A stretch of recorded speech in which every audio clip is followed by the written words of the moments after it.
Hello and welcome to Moving Seniors Safely Week. I'm Colette and today I'm chatting with Carl Honoré. Carl is an award-winning writer, broadcaster, and two-time TEDTalk speaker. Published in 35 languages, his books on the slow movement and more recently ageism have landed on the bestseller lists around the world.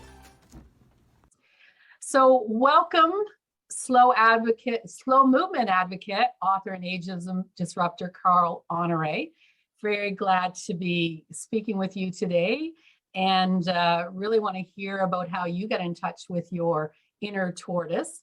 I watched for probably a third or fourth time your TED Talk in praise of slow, where you have over 3 million views. And it's just really interesting to be reminded that, you know, we're still in that rat race. As much as over the last few years, things have changed a bit, we're still on fast forward and speed. I think we're a little more aware of what that looks like.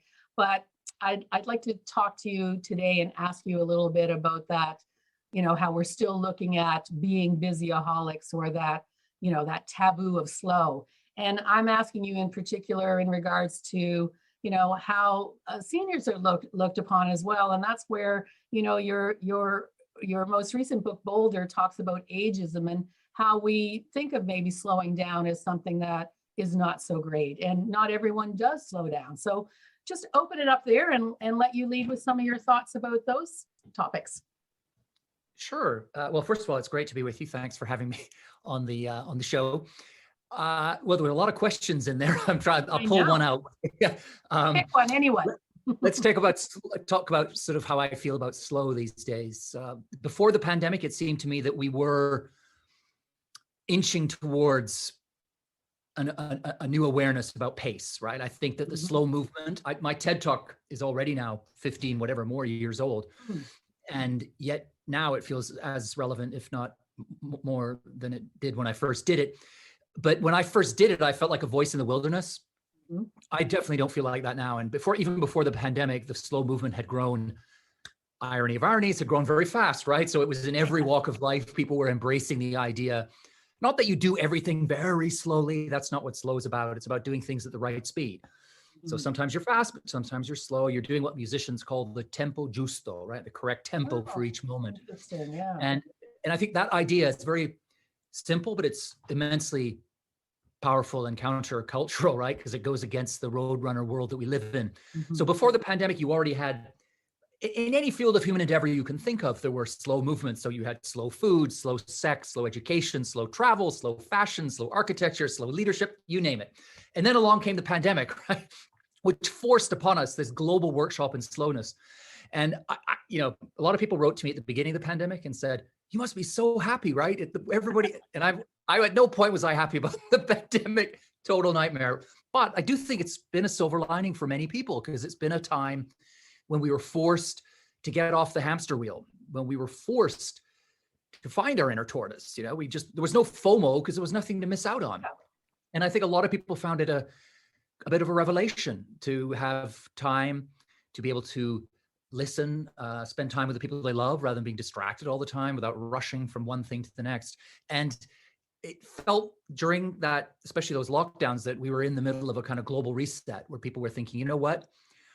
I finally had some time to stop, reflect, and think about the life I was living. And I'm realizing now the life I was living before the pandemic wasn't the right life for me, which is why you see people coming out of the pandemic now making big changes, big tectonic shifts in their life, whether it's leaving a bad relationship or changing jobs or moving country or moving from the country to the city or whatever, right? As you said in your introduction, though, I think now as the pandemic is sort of passing, we're getting back, the speed is coming back again. So we're back in the same tussle between slow and fast. But I do think that the legions of slow have swollen through the pandemic. And I think there's much more of an understanding that faster is not always better, and that this constant turbocharged, endless multitasking lifestyle that so many people get caught up in is ultimately toxic, right? So I think the needle has moved, thanks to the pandemic, more in favor of slow. We're not all the way there yet, but it's moved. But it became a reinforcement of what, as you said, what was growing. And if you talk to people, if you slowed them down enough to talk to them about slowing down, they got it logically, but I know I've been coaching people for over 20 years. There's a difference between cognitively getting it and the action taking to move that forward. So this was kind of that breaker to see what actually happens, and the amount of people that said, you know, not doing the commute, I got to sleep, or I have the time to, you know, plan my move. I'm not going to be the last minute to do that. Or maybe I should move out of the city, and how many people moved to more rural or just smaller cities like my own, thinking they were going to have a slower pace. They recognized that there was a different way to go. Yeah, I think that's what's happened, and that will carry on happening, because we are collectively bumping up against the limits of what human beings and the planet can take in terms of speed, right?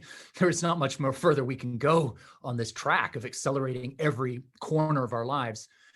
And, you know, we're in one of those inflection points in so many ways in human history.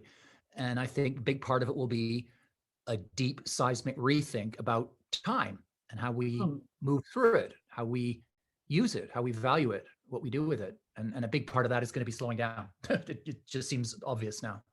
What I think of with slowing down too is, I talk a lot about, you know, a lot of times I'm asked to speak on time management, but a lot of that is also energy management. And when we slow down, we're more able to make those decisions about what is really important to us. Typically, everyone will say, well, friends and family.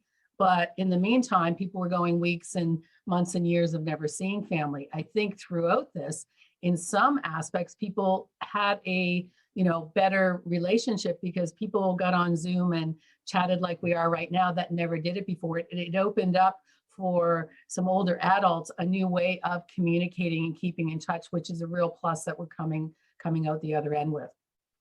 Yeah, I mean, I always think that speedaholism, right? The whole fast culture dehumanizes us, and that slowing down rehumanizes us.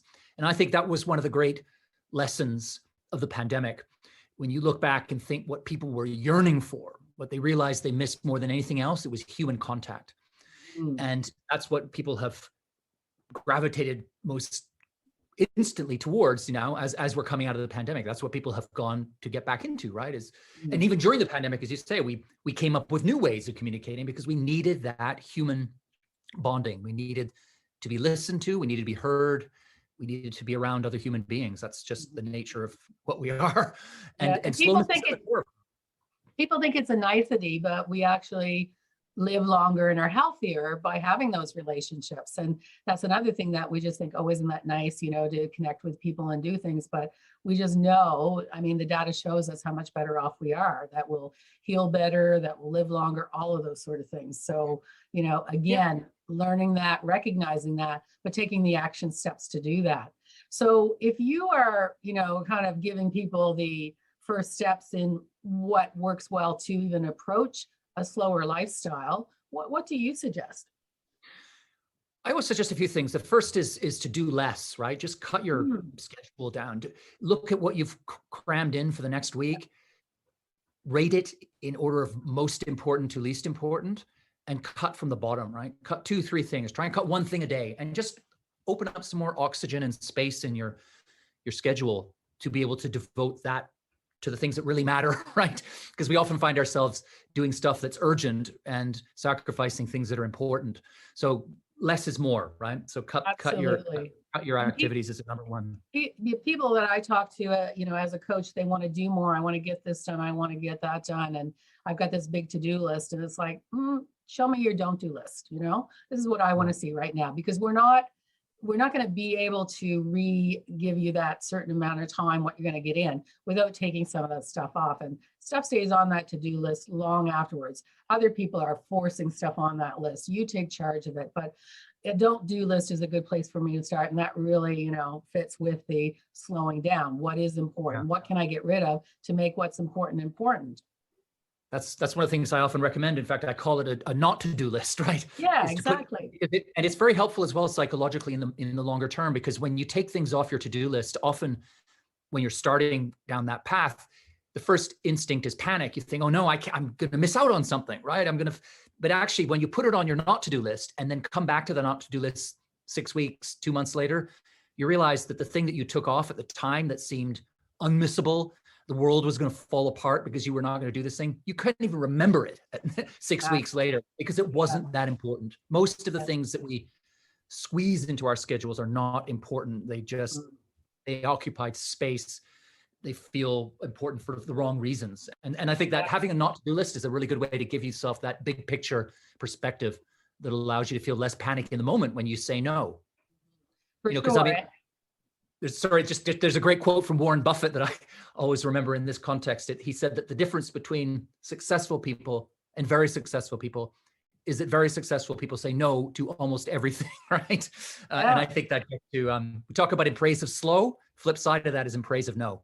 That might be my book, In Praise of No. I do a lot of practice with my clients, and what are you saying yes to that you really don't want to do? There's a lot of, whether it's people pleasing in general, whether it's at work, taking on too much without kind of saying, if I do this, what do you want me to drop off my list? Or even with family, some people are overrun with lots of family obligations that they don't want to do, that they feel compelled to do. But ultimately, we've got to put some brackets around our own time and make it our own, and let go of some of that stuff, and then see, slow down enough to figure out what that looks like.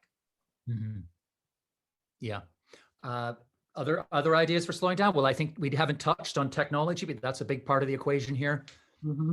I'm not a Luddite. I have all the gadgets. They're great, but they all have a red button that means off, right? Mm-hmm. And you need to use the off button, right? So ring fence times in every day when you are off the grid, when you don't have a screen plugged into you, right? So you can get away from the speed of software and slow down to the speed of human beings again. So whether that's saying, I don't know, 2 hours in the evening or whatever it is, everybody's going to be different, but make sure you've got some time unplugged every day. That's absolutely crucial.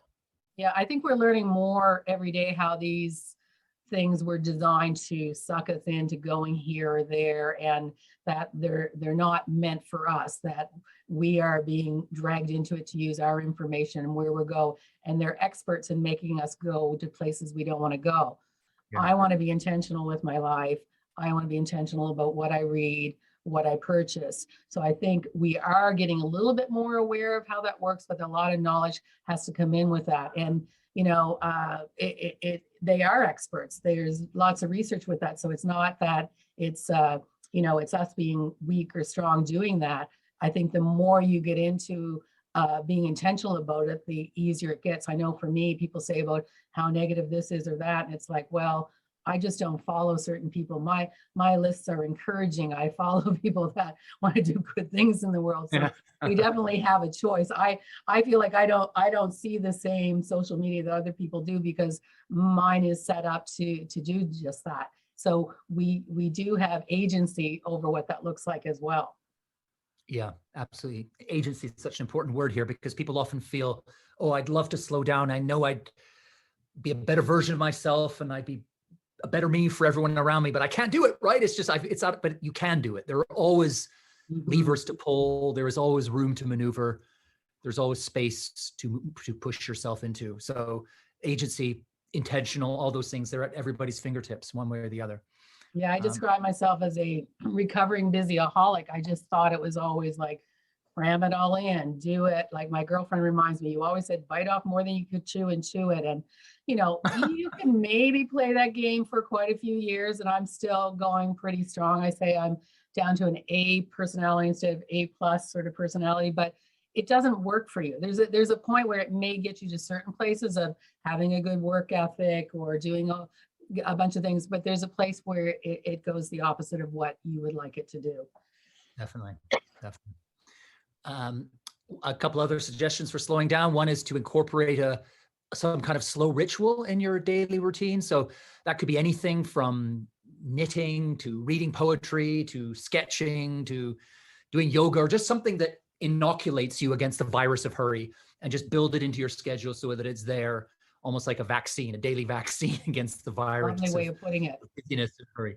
Yeah. And then a final one that I always throw in is get into nature, right? We know that being in Mother Nature, green space is relaxing. We know that it enhances feelings of calm and reduces stress. It's kind of like a serene bath, right? Forest bathing, they call it, or green therapy. Exactly, yeah. So ideally you'd get out into a forest, but we don't all have forests on our doorsteps. Just go into a park or your garden, be by a tree, and just, you don't have to be there for hours on end. Just a few minutes can make a big difference. So try to build in some good old Mother Nature into your schedule as well. Mother Nature is a master or a mistress of slow. And isn't that getting back to the basics? I even looked into that research a little further than the forest bathing and took it down a little bit. Even a host plant in your house to look at it. They said even a fake plant has some calming to it. So it is amazing how that kind of can trickle down to just the rewards that go with that I think people get overwhelmed. Well, I'm not out doing that 10K hike or whatever, but it's just little incremental things, the same way as we incrementally want to slow down and maybe lean into it a little bit. Just all those little things that will just cumulatively, consistently add up to giving us just, I think, the lifestyle that most of us want, but we think a lot of times it's just an on and off switch, like I'm either all in or all out. My experience has been small, baby, tiny habits will be the rewards, but it's how do you make it that it's consistent? That has been what I've seen over the years. And when I'm coaching people and we talk about a homework assignment for the next week, they'll say something, I'm like, cut that in half and cut it in half again. That's all you need to do. And they're like, no, I can do more. It's like, well, let's feel successful. You just do that little bit, do it every day, and let's see where we go from there. So I think, again, we have so many boot camps to get it all done and, lose the 10 pounds in 10 days and, get slower in like whatever, we have to really adjust that way of thinking that it comes in increments. Yeah. I mean, this is the irony of today, is that we're so rushed that we want to slow down fast, right? People want a quick fix for slow, but it doesn't work that way. I completely echo what you say. Any true journey to slow is always 1,000 small steps, right? That's the way it is. For sure. So I'm going to segue a little bit to your other positioning of ageism disruptor. And, that's another side of maybe looking at what that stereotype of people aging are, just slowing down, and all those ways that we look at people in that whole sector after, maybe 50 plus look like individual snowflakes is how I kind of describe it. So, there's a lot of that out there in the world as well. For me, one of the things in talking to seniors and the adult children working with seniors, this assumption that immediately when parents get in a certain age, they maybe think that they have to downsize, they have to move, but there are loads of people that can actively stay in their home and get resources and live quite well, aging in place and have their social circles. A lot of times I find adult children will think that let's rip them out of their home and take them somewhere where they don't have those connections, or, there's nothing wrong with doing some of those tasks around their home that they can do and have other people help them. But yeah, the whole ageism thing, it's still there. You would think when we see what's happening today and where everyone is, but we're still faced with it. It's similar to the slow movement. Like, what is going on that people are still believing that you hit a certain age and all of a sudden life is just always going to go in the wrong direction. Yeah. I mean, it does seem like a paradox, doesn't it? That at a time when we are aging, living better for longer than ever before, in some ways, I don't think we've ever felt worse about aging. I mean, the cult of youth is at peak. It feels like, everywhere you turn, we're bombarded with the same message, which is that aging is a curse or a disease or a form of surrender, right? And that it's all downhill from, 35 or 40. And when our brain stops or whatever. When the facts tell you completely the opposite, which is that, obviously some things as you go older, particularly physical things, you're never going to have the same body at 65 as you did at 25. But many things stay the same, and a lot of things actually get better. There's a whole different story to tell ourselves about aging, which is all the kind of work I'm doing in tackling ageism. But it does, you often feel like you're running up against the ageist industrial complex, this massive immovable object where these poisonous myths and stereotypes you have about aging are all around us in the culture. But the worst part is that they're inside us ourselves. I mean, actually, you'll find often that the worst ageism is within older people themselves, right? We're carrying around these ageist stereotypes. And then the cruel truth is that the holding ageist stereotypes makes those stereotypes more likely to come true in your life, right? So if, denigrating aging, buying into the cult of youth, feeling bad about growing older makes you more likely to suffer from physical and cognitive decline, to get dementia, even to die younger, right? Up to 7.5 years younger, right? So ageism, buying into ageism is the ultimate act of self-harm. And yet, as you say, many of us still find ourselves doing it. So there's a lot of work to be done on this front. But I do feel like, again, here that the needle is moving and that the conversation has shifted pretty widely in the last 5 years, 4 or 5 years, I would say. I mean, I agree. I think a lot of it, the brain research that we have that's coming out as hard data, and people are looking at it. I think it's making a really big difference. I mean, I have lots of friends that are fitter now because maybe they have time, they've retired, they're fitter now and healthier now than they've ever been because they have the time, they're taking the time to think about it a little bit more, but it still exists. As you say, it does nothing for us to be thinking about others that way, but more importantly, to be thinking of ourselves in that way, to be saying, oh, I can't do that, or, or I shouldn't be doing that. There's a bit of looking at ourselves in a different way. I think some of social media looks at that, but it's still kind of novelty that you would be doing certain things at certain ages. Yeah, I mean, just think of all the doors left unopened and all the roads left untraveled because we listened to that little voice whispering in the back of our minds. I'm too old for this, right?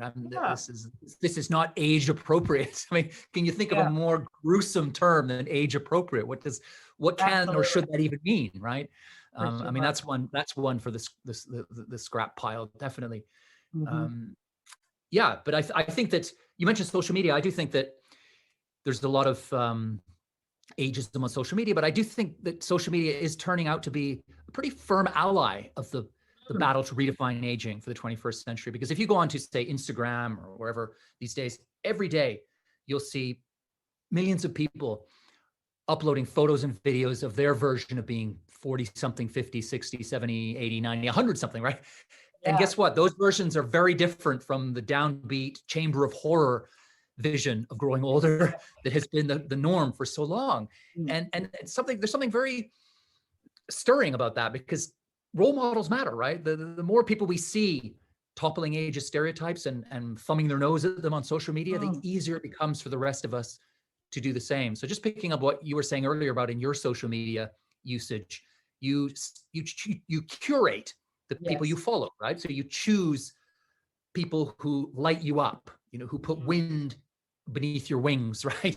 And you avoid the people who pull you down. So that's something all of us can do if we're grappling with the dark shadow of ageism in our own lives, is to look out for people on social media who maybe are the same age as us and are doing all kinds of stuff that we thought was maybe beyond the pale, right? Was age inappropriate for us. And it just brings down some of that resistance and inertia that we can all be carrying around, just because we're so marinated in ageism together, it's hard to get your head above the water, but we can do it, right? And I think social media, using it wisely, is one lever we can all pull. I agree. And you sort of rise, that's it. It brings us up a little bit more. Well, and the storytelling and all of the things of seeing people who have done all kinds of amazing things, that's great for us, instead of just saying, oh, well, that's it, I'm going to flip Netflix on and game over for me. We're seeing wonderful things that people are doing out there and making great contributions in so many different ways.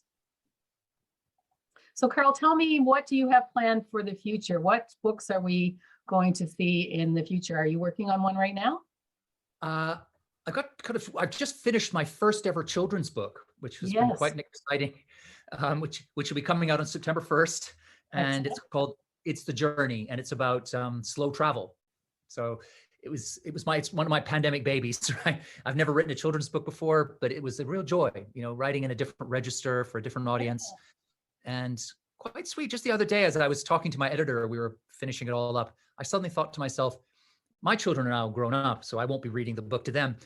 But one day, maybe I'll be reading it to my own grandchildren. And I thought, wow, what a lovely thing to look forward to. I just got goosebumps when you said that. It's really so nice. Yeah, I had goosebumps everywhere when I thought it. Just came out of nowhere. So yeah, so that's sort of there. And then I've got a book idea that I'm sort of kicking around about rituals and how important they are. I'm not sure where that's going to go, if anywhere, but that's sort of the other thing on my. Very interested about that, where I work a lot trying to get people to take action, to take steps and sort of create habits and rituals and things. I find that plays right into the consistency, the people that I'm seeing of being successful when they want to have a change. You know, the big change of where you want to go, but it all comes from little steps, and that can be routines, rituals, habit building. And that's been something that I've just been thinking about a lot as well. So I look forward to hearing more about that.